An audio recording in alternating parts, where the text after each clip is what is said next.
Hi mga guys! Update nyo kami sa amon nga biyahe. Makadto kami sa thrift store. Siyempre, upod ko ang akong pamilya. Mahapit kami anay sa bangko. Kunixos kay ma-withdraw kami para may pambayad kami sa amon nga baklon karon. Oo. Hindi pwede ang card. So, tapos na kami kuha.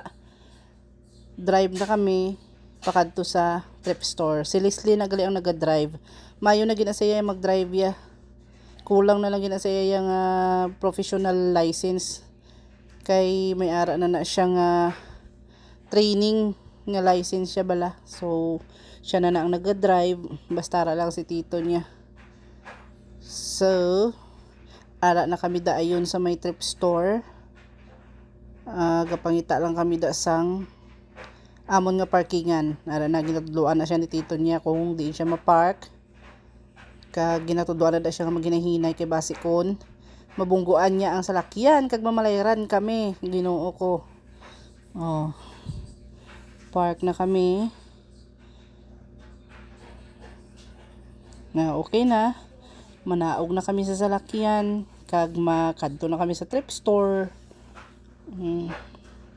Ang thrift store nila kanami balaya kami pwesto gid saya nga iya daw tindahan gid saya nga do pareho na sa aton do ukay man siya bala pero may pwesto gid sila ya kag kadamo da sang mga puti mga nagakadto mga Canadian man araw na plastic gani sa ka plastic nga dako araw thrift store Rocanville.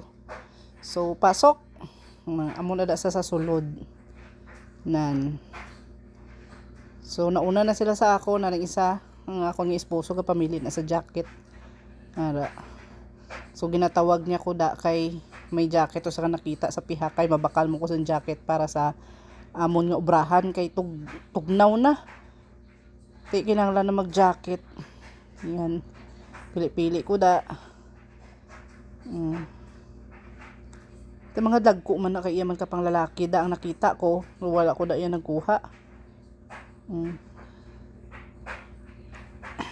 Libot-libot lang libot-libot lang kami Nan. Darawara siya. Ginatawag niya ko nga may jacket o kung nasa sapiak ang nakita. Nan. Ti siyempre kay masunurin tayong esposa ti. Sulod-sunod sa iya Ti ginbakal ko na ang ginpili para sa akon, i-tsakto gid sa akon nara. Bakal ko na. Dahil siya nagpili. Dahil din kada do ka nami bala sa feeling nga ang imo nga bana mo gapili sa imo para nga ipsuksok mo. Nan.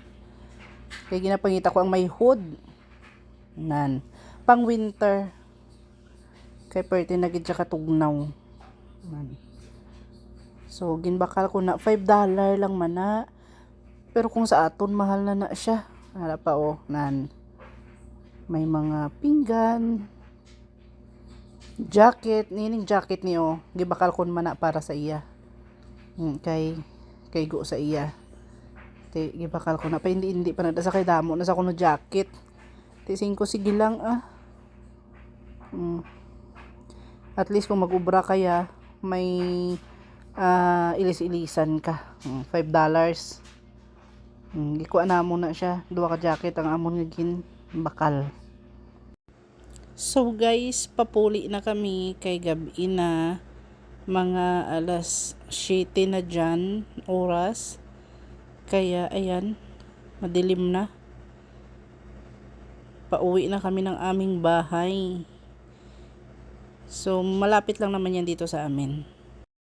So hi mga ka-esposa, i-reveal ko na nga kung ano ang nabili namin kanina doon sa thrift store. So ito siya. Papakita ko. Ayan. 3 peraso ng Pyrex. $3 isa niyan. So, large, medium, small. $9 lang yung tatlo. Sa atin, sobrang mahal na yan. Yan, ang medium, small. Malapit na kasi yung December, kaya nag-ready na ako ng so yung kuko ko pala dyan, ang dumi kasi tinanggal ko yung cutex ko dyan. So ayan, malapit ang December kaya bumili na ako niyan para may lagayan na sa pagkain. At ito Sa thrift store din yan, $8. Yan, binili ko yan para sa tortillas. Yan, pinipress ko siya dyan para maging wrap siya. So, masarap siya pag may ginaganyan. At ito din ang oven namin. Binili din namin yan ng $15. Bago pa, sa Pilipinas, mahal na yan. Yan, ginamit kanina ni Leslie, hindi man lang hinugasan. Yan, bago pa yan. So, dito lang ako namimili sa thrift store. At yung pressure cooker, kasi minsan nagluluto kami ng nilagang paa ng baboy. So, matigas siya. Matagal siyang lumambot. Kaya, binili ko rin yan. $8 din yata. Yan kanina binili ko. So, yung ganyan sa atin, mahal na yan. Kaya dito, hindi ako bumibili ng mga brand new. Sa thrift store lang talaga ako bumibili. Kasi magagamit pa naman. Kahit nga damit namin, hindi na kami namimili dyan sa mall eh. Dyan lang talaga sa thrift store. Kasi mga bago pa, branded din naman. So, okay na siya. At least, may gamit ka sa bahay. Oh. Basta alam mo lang na matibay pa siya, pwede pa yung gamitin.